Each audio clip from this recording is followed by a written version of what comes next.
السلام علیکم دوستو، ایک دفعہ کا ذکر ہے کہ رسول خدا صلی اللہ علیہ وسلم مکہ معظمہ میں تشریف فرما تھے۔ بعض اصحاب بھی آپ صلی اللہ علیہ وسلم کے پاس موجود تھے۔ اچانک ایک بوڑھا آدمی ایک جوان کے ساتھ وہاں پر آ گیا۔ دونوں آپس میں جھگڑا کر رہے تھے۔ اپنی مشکل کے حل کے لیے حضرت صلی اللہ علیہ وسلم کے پاس آئے۔ بوڑھا آدمی رسول خدا صلی اللہ علیہ وسلم کے پاس بیٹھ گیا اور عرض کی، یا رسول اللہ، مجھے اس جوان سے بچائیے۔ آپ صلی اللہ علیہ وسلم نے پوچھا، کیا ہوا؟ وہ عرض کرنے لگا، یہ جوان ایک مشہور چور ہے، کیونکہ اس نے میرے 10 اونٹ چرائے ہیں۔ مجھے آخری اونٹ پہچان کر پتہ چلا ہے۔ ابھی جتنا میں اصرار کرتا ہوں، اونٹ واپس نہیں کرتا۔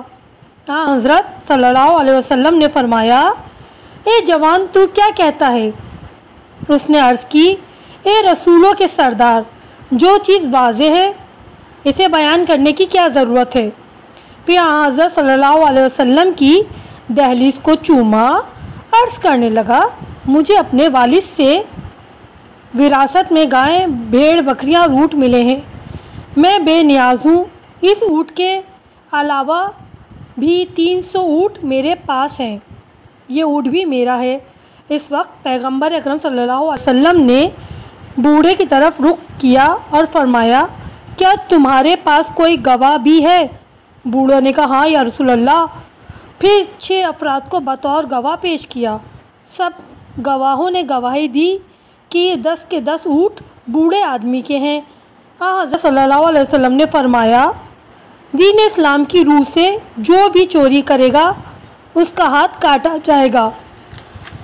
جب جوان نے یہ سنا تو اپنی جگہ سے اٹھا اور کہنے لگا، اے پروردگار، ہم پر ظلم نہ ہونے دے، کیونکہ ہمارا حال اگرچہ لوگوں پہ مخفی ہے لیکن تجھ پر سب کچھ ظاہر ہے۔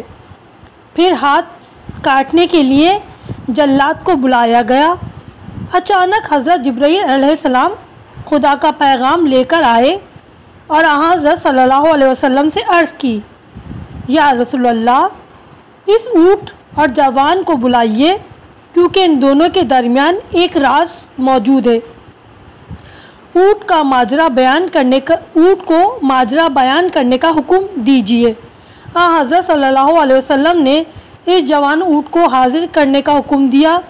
جب اونٹ آیا تو پیغمبر اکرم صلی اللہ علیہ وسلم کی خدمت میں 2 زانو ہو کر بیٹھ گیا۔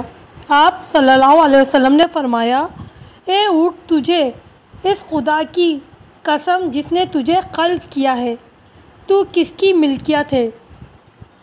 اونٹ نے فیض زبان میں کہا، السلام علیکم، آپ گواہ رہیں کہ میں نے خدا کے حضور گواہی دے رہا ہوں کہ جو ان کی ملکیت، میں اس جوان کی ملکیت ہوں۔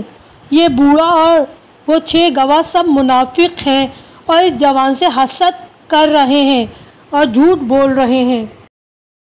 دوستو، آپ نے دیکھا کہ پروردگار عالم ہمیں کہیں بھی بے یار و مددگار نہیں چھوڑتا۔